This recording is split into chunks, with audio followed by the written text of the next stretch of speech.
Alors comment tu t'appelles? Alors, je m'appelle Bedjaf Karima, Alors et tu habites dans la région? à la Cité des Égalades, dans le 15e arrondissement. Est-ce que tu peux me dire j'habite à la cité? J'habite à la Cité des Égalades, dans le 15e arrondissement depuis 1 an. Et alors tu te mobilises pour l'école? Oui, tout à fait. J'ai ma fille qui va faire bientôt 5 ans, qui est scolarisée à la maternelle Oasis des Égalades. Depuis notre arrivée aux Égalades, ma fille fait des crises d'asthme à répétition tous les 2-3 jours, donc ce qui n'est pas normal. Auparavant, j'habitais dans le 5e arrondissement. Ma fille ne faisait pas de crise d'asthme aussi souvent, c'est-à-dire elle en faisait tous les 6 mois, 8 mois.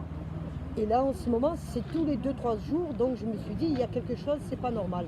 Et quand on a su l'histoire du plomb, de l'amiante et l'arsenic, je me suis dit que ce problème vient de là. Donc j'en ai parlé au pneumologue qui suit ma fille, il m'a dit effectivement, ça vient de la maternelle de votre fille, il faut la sortir. Mais c'est bien beau de sortir son enfant, mais maintenant c'est nous, on n'a plus le droit de choisir où on veut mettre nos enfants. Malheureusement, c'est la mairie. Donc je dois faire une demande de dérogation, mais c'est pas sûr que ma fille soit scolarisée ailleurs, ou elle va rester toujours ici, à respirer le plomb, l'amiante, l'arsenic. Alors est-ce que tu veux dire que du coup il y a du plomb et de l'arsenic dans l'école? Tu peux me redire ça? Moi j'ai un doute, oui tout à fait, j'ai un doute qu'il y a le plomb, l'amiante et l'arsenic. Est-ce que tu peux me redire qu'il y en a dans l'école, que tu dises tout ça ensemble? Il y a du plomb, tout ça dans l'école? Bon, moi, personnellement, je n'ai pas fait le test ni le diagnostic. Si j'avais vraiment les moyens, oui, je le ferais moi-même de ma poche, ce test. Mais il faudrait que toutes les mamans se mettent d'accord, chacun contribue pour payer ce test qui coûte à peu près la peau des fesses, on va dire. Et là, on verra vraiment si la mairie nous a pris pour des imbéciles ou pas. Parce qu'on a toujours un doute. Et à toi, qu'est-ce que tu demandes justement à la mairie ou à l'État en France? Qu'est-ce que tu leur demandes? À la mairie, on leur a demandé de faire des travaux, de regoudronner le sol ou mettre des dalles un petit peu épaisses au niveau du sol, entre 15 et 20 cm, comme la mairie nous l'a informé, et de faire un mur. Mais ils n'ont pas fait un mur, ils n'ont fait qu'un grillage. Ils pensent que c'est un grillage qui va empêcher nos enfants de respirer le plomb, l'amiante, l'arsenic et tout ce qui s'ensuit.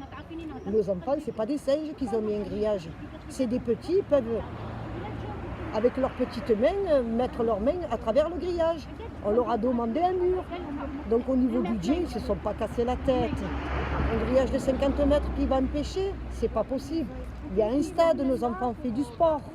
Donc au lieu de faire du sport, de respirer l'air pur, ils vont respirer le poison.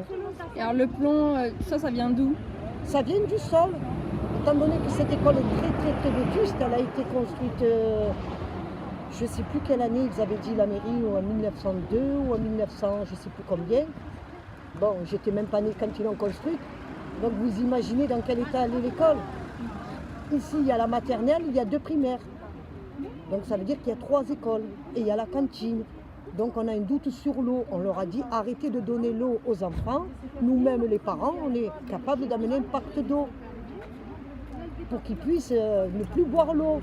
Donc tous les matins on amène une bouteille d'eau à l'école, mais c'est que pour la classe. Et à la cantine, les enfants boivent l'eau de l'école, donc ça ne sert à rien. Et alors comment est-ce que les gens d'ici pourraient soutenir par exemple votre combat? Ben, on a bloqué l'école, on a fait un blocus il n'y a pas très longtemps de ça, avant les vacances, avec les parents d'élèves et tout. Les gens de la mairie sont venus, ils nous ont endormis avec leurs beaux discours, ils croient qu'on est des illettrés, ils ont dû se dire c'est le 15e, on va les laisser de côté à l'abandon. On leur a dit pourquoi dans le sud vous faites les travaux, pourquoi le 15e il est à l'abandon. Le 15e, on l'a laissé de côté et le sud, vous le rénovez. C'est pas juste. Normalement, on doit être tous logés, tout le monde à la même enseigne. On ne doit pas faire de différence. Mais malheureusement, avec la mairie, ce n'est pas le cas. Alors, ils nous font croire que c'est du côté de Godin, que c'est bloqué. Nous nous sommes rendus là-bas avec les parents d'élèves et Samia Gali chez monsieur le maire. Mais bon, ça n'a servi à rien. Avec leurs beaux discours, ils essayent toujours de vous endormir. Ils veulent pas faire les travaux, ils ne veulent pas investir, parce qu'ils savent que ça va leur coûter la peau des fesses. Voilà. Merci pour votre témoignage et bon courage. De rien, merci à vous.